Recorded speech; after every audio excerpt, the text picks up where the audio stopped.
Hello दोस्तों, स्वागत है आपका अपना चैनल EDU 360% में। चलिए आज हम थर्मल पावर प्लांट का सेकंड लेक्चर लेके आए हैं, जिसमें बहुत इंपॉर्टेंट टॉपिक को कवर करेंगे, जैसे कि हो गया Cochran boiler, Babcock and Wilcox boiler, coal handling और वैसे ही हो गया ऐश हैंडलिंग। तो इसको देखना ना भूलिए, और यदि हमारी पहली वीडियो नहीं देखे हैं तो इसके आई बटन में उसका लिंक है, देख लीजिएगा। और चलिए बिना देर किए स्टार्ट करते हैं। कॉकरॉन बॉयलर। कॉकरॉन बॉयलर क्या होता है कि देखिए, ये कॉकरॉन बॉयलर का फिगर दिखाया गया है। कॉकरॉन बॉयलर एक फायर ट्यूब बॉयलर होता है। पहला पॉइंट इसका है कि कॉकरॉन बॉयलर जो है एक फायर ट्यूब बॉयलर होता है, और कॉकरॉन बॉयलर एक खड़ा प्रकार का बॉयलर होता है। दो पॉइंट हो गया। Cochran boiler fire tube boiler होता है और कॉकरॉन बॉयलर एक खड़ा प्रकार का बॉयलर होता है।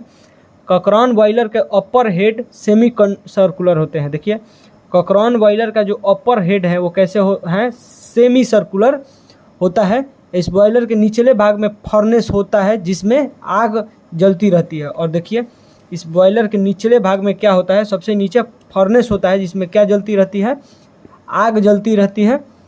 और निचले भाग में राख गत तथा जाली लगी होती है। और निचले भाग में राख गत को इंग्लिश में कहते हैं ऐश पिट, तथा जाली लगी होती हैं, जाली लगी होती हैं।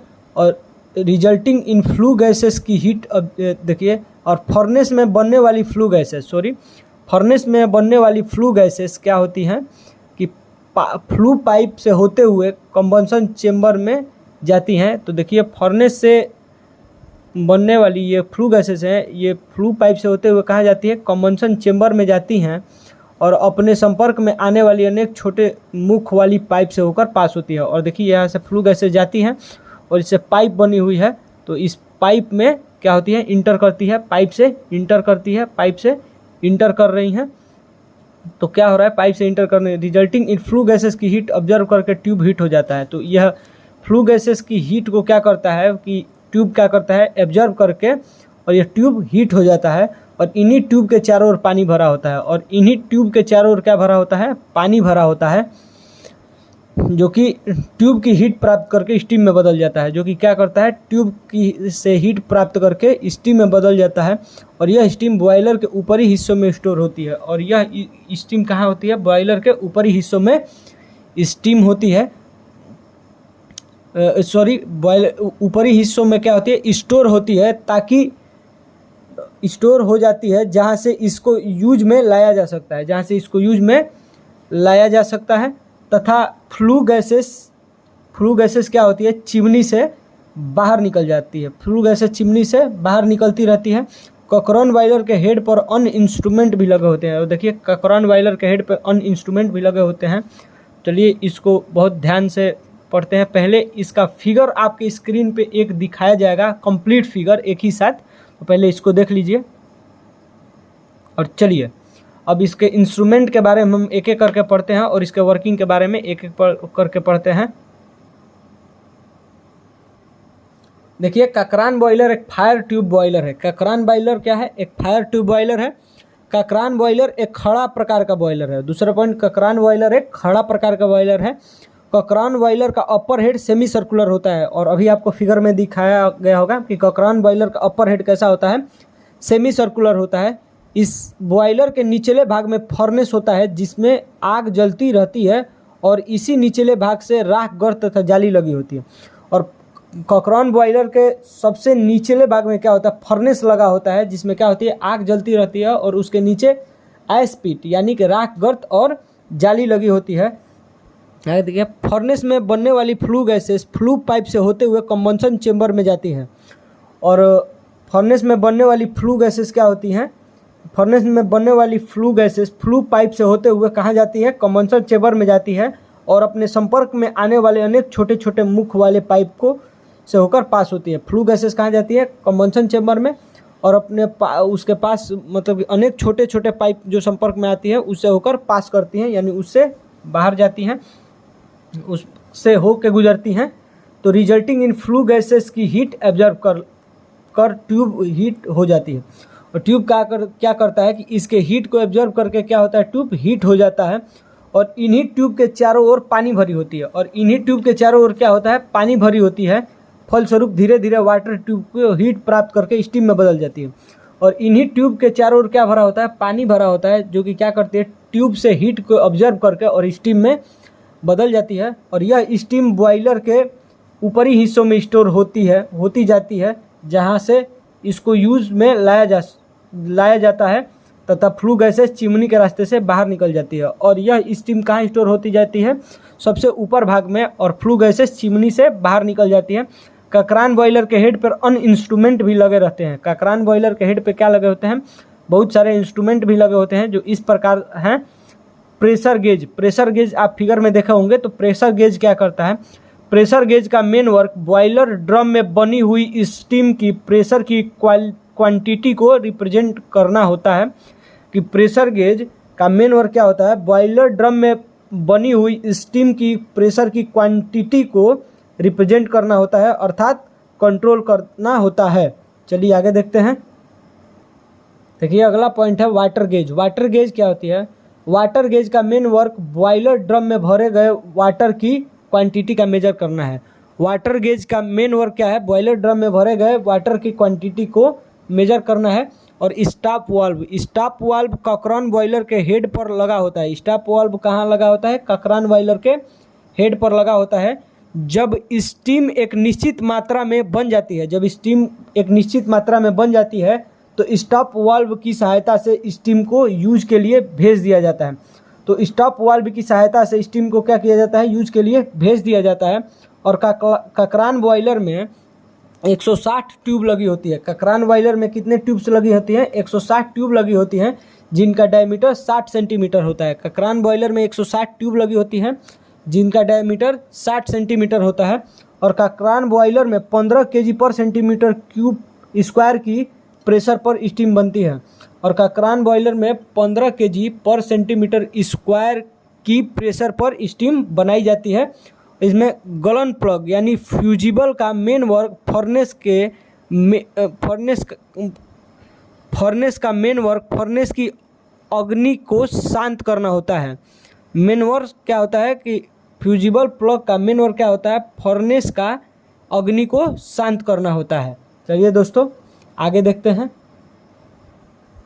देखिए दोस्तों, तो बेबकॉक एंड विल्कॉक्स बॉयलर का यहाँ पे क्या दिया गया है, फिगर दिया गया है, जिसमें क्या एक ड्रम लगा हुआ है, pressure gauge, safety valve, stop valve, dry steam, प्रवेश द्वार, वाटर गेज, और uptake header, downtake header, और वाटर फ्लो, और यहाँ पे फ्लू गैसेस, यहाँ पे फर्नेस दिखाया गया है, निकास और डैम्पर दिखाया गया है।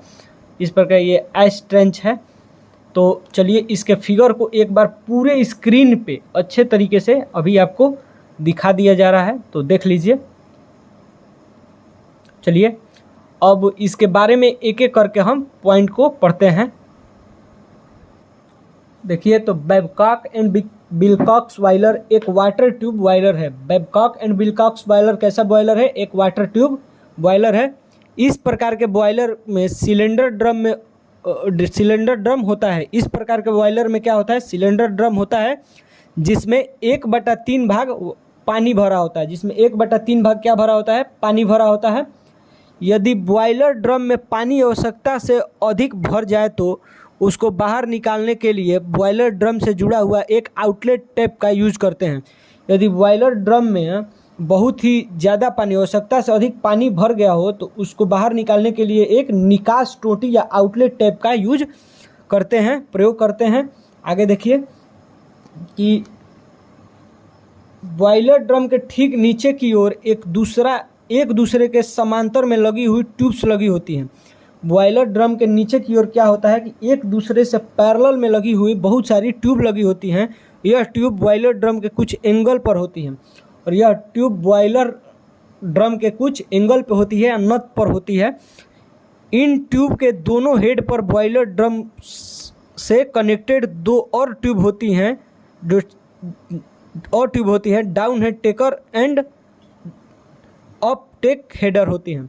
देखिए, इस जो यह बॉयलर ड्रम है, इससे कनेक्टेड दो और ट्यूब होती हैं, जो ट्यूब में भरता है एवं पुनः अप। देखिए इसमें क्या होता है कि इन ट्यूब के दोनों हेड पर बॉयलर ड्रम से कनेक्टेड दो और ट्यूब होती हैं, डाउन टेक हेडर और अप टेक हेडर, और ड्रम का पानी डाउन टेक हेडर से नीचे आता है। ड्रम का पानी डाउन टेक हेडर से नीचे आता है, वाटर ट्यूब में भरता है और एवं पुनः अप टेक हेडर से ड्रम में चला जाता है, और पुनः अप टेक हेडर से कहाँ चला जाता है? ड्रम में चला जाता है। तो देखिए अगला पॉइंट है कि इस बॉयलर में नीचे की ओर फर्नेस बना होता है। इस बॉयलर में क्या होता है कि नीचे की ओर फर्नेस बना होता है, भट्टी बना होता है, और इस फर्नेस में फ्लू गैसेस ट्यूब से कांटेक्ट में आती हैं, और इन फर्नेस में क्या होता है, भट्टी में क्या होता है, फ्लू गैसेस ट्यूब के कांटेक्ट में आती हैं और ट्यूब में भरे वाटर को गर्म कर देती हैं, और ट्यूब में भरे वाटर को क्या कर देती हैं? गर्म कर देती हैं। इस प्रकार वाटर धीरे धीरे स्टीम में बदल जाता है। इस प्रकार वाटर धीरे धीरे किस में बदल जाता है? भाप में बदल जाता है। चलिए दोस्तों आगे देखते हैं। देखिए इस प्रकार से प्राप्त स्टीम में मॉइस्चर की मात्रा होती है। इस प्रकार से जो स्टीम हमें मिलता है उसमें नमी की मात्रा होती है।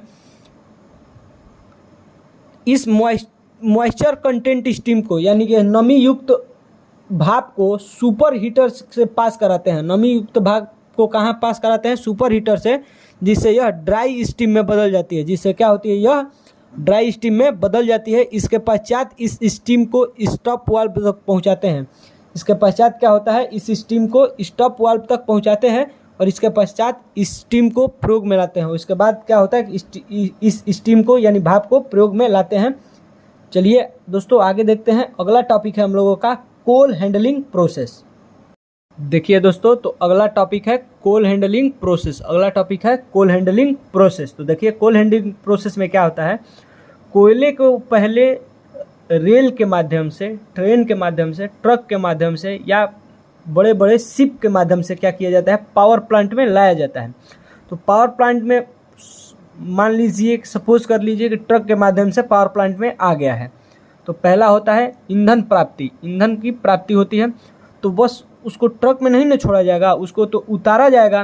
तो उसको उतारा जाएगा तो पहले उसको उतारने की प्रोसेस होती है जिसको कहते हैं अनलोडिंग। उसको कहते हैं अनलोडिंग। और अनलोडिंग के लिए बहुत सारे इक्विपमेंट की, बहुत सारे औजार की या बहुत सारे चीज़ों की ज़रूरत पड़ती है जो हम अभी पढ़ेंगे। इसके बाद उसको बहुत बड़े बड़े चट्टान के रूप में पत्थर आते हैं, तो उसको वैसे ही फर्नेस में नहीं न डाल दिया जाएगा। जो उसको पावर प्लांट के अंदर भेजने से पहले क्या किया जाता है? उसको बहुत तोड़ा जाता है। तोड़ने के बाद क्रशर कूटा जाता है। कूटने के बाद उसको रिसाइजर किया जाता है, और फिर उसमें मतलब कि नमी की मात्रा होती है तो उसको नमी को सुखाया जाता है, और उसके अंदर क्या किया जाती है? जैसे कि मेटल कभी कभी उपलब्ध रहती है तो उसको हम क्या कहते हैं? उसको अलग किया जाता है। फिर उसको ट्रांसफ़र किया जाता है कन्वेयर बेल्ट के माध्यम से, बकेट के माध्यम से उसको आगे भेजा जाता है। तो आगे भेजा जाता है तो वो पावर प्लांट के कहीं कैंपस में रखा जाता है। पावर प्लांट के कहीं बाहरी कैंपस में रखा जाता है, और बाहरी कैंपस में टेम्पोररी रखा जाता है। लेकिन अगर बरसात हो जाए, इससे कोयला भीग जाए, इसकी सेफ्टी के लिए फिर उसको कवर्ड स्टोरेज में रखा जाता है। कवर यानी ढका हुआ स्थान पे रखा जाता है। तो इतना प्रोसेस नहीं करने के बाद अगर फ्रेश कोयला रेल या ट्रेन के माध्यम से आ रहा है तो उसको डायरेक्ट आउटडोर स्टोरेज या कवर्ड स्टोरेज में भी भेजा जा सकता है, या अनलोडिंग करने से पहले उसको ट्रांसफ़र किया जा सकता है। जैसे कि अनलोडिंग उतारा जाए, उसके बाद उसको बनाने से पहले, यानी कि बना बनाया कोयला छोटे छोटे फॉर्म में आया हो, शुद्ध कोयला, तो उसको अनलोडिंग करने से पहले ही, अनलोडिंग करने के बाद क्या किया जाता है? ट्रांसफ़र कर दिया जाता है कन्वेयर बेल्ट के माध्यम से। और देखिए इसको outdoor storage in plant handling, और प्लांट के अंदर रखा जाता है। आउटडोर कभी कभी इंडोर मतलब कि कवर स्टोरेज से ही प्लांट को अंदर ले जाते हैं, इन प्लांट में ले जाते हैं कोयले को। लेकिन कभी कभी बाहर से भी क्या होता है कि प्लांट के अंदर कोयले को ले जाया जाता है। इसके बाद प्लांट में कोयले को ले जाने से पहले उसको जोखा जाता है, तौला जाता है या नापा जाता है, फिर उसको फर्नेस में भेजा जाता है, या जोखा नापा नहीं जाता है। इसके बाद भी प्लांट में जाने के बाद भी फर्नेस में भेज दिया जाता है। तो चलिए इसके एक एक पॉइंट को अच्छे से पढ़ते हैं। यही है हमारा कोल हैंडलिंग का ब्लॉक डायग्राम। देखिए, तो उतारने का उपकरण यानी अनलोडिंग इक्विपमेंट क्या क्या होते हैं? टावर ब्रिज, लिफ्ट ट्रक, एक ऐसा ट्रक जो कि जिसकी डिग्गी क्या होती है? बाहर से यानी कि खुल जाती है और खुद ही गिर जाता है। लिफ्ट ट्रक, क्रेन या बकेट या बाल्टी। और प्रिपरेशन में क्या होता है? कोयले को जलाने से पहले कोल को निम्न स्टेप से गुजारते हैं। कोयले को जलाने से पहले निम्न को कोयले को क्या होता है निम्न स्टेप से गुजारते हैं जो इस प्रकार से है। पहले ब्रेकर भंजन, पहले उसको तोड़ा जाता है, फिर क्रशर कूटा जाता है, फिर साइजर उसको साइज बनाया जाता है एक साइज के, फिर अगर नमी हो तो उसको ड्रायर किया जाता है, फिर मैग्नेटिक सेपरेशन उसमें मेटल के पार्ट्स को अलग अलग किया जाता है। चलिए दोस्तों आगे देखते हैं। देखिए अब जो है वो ट्रांसफ़र इक्विपमेंट है यानी स्थानांतरण के उपकरण। तो बेल्ट कन्वेयर यानी कन्वेयर बेल्ट से भी हम एक स्थान से दूसरे स्थान तक भेजते हैं, स्क्रू कन्वेयर से भी एक स्थान से दूसरे स्थान तक भेजते हैं, और बकेट कन्वेयर से भी हम एक स्थान से दूसरे स्थान तक भेजते हैं। अब देखिए स्टोरेज इक्विपमेंट, बुलडोजर से भी हम क्या करते हैं कोयले को एक स्थान मतलब कोयले को स्टोर करते हैं। स्क्रैपर या ट्रैमवे क्रेन से भी कोयले को स्टोर किया जाता है। कवर्ड स्टोरेज तो बीन्स बंकर्स या इंडिकेटर गेट्स के थ्रू हम इसके अंदर क्या किया जाता है कोयले को रखा जाता है कवर्ड स्टोरेज के रूप में। और वेजिंग डिवाइस मतलब कि कोयले को मेजर करने वाली डिवाइस स्केल होती है या कोल मीटर होती है, स्केल होती है या कोल मीटर होती है। कभी कभी आप देखे होंगे कि रेलवे ट्रैक के साइड यानी स्टेशन के साइड कोयले को क्या किया जाता है, कोयले कह रहे हैं कि गिट्टी को क्या किया जाता है कि ट्रेपेजियम शेप में रखा जाता है। तो उससे क्या होता है कि ट्रेपेजियम का उसका एरिया निकाल के हम पता लगा लेते हैं कि कितना गिट्टी वहाँ पे है। इसी प्रकार से एक कोल मीटर होता है जो कि कोल को मेजर कर देता है।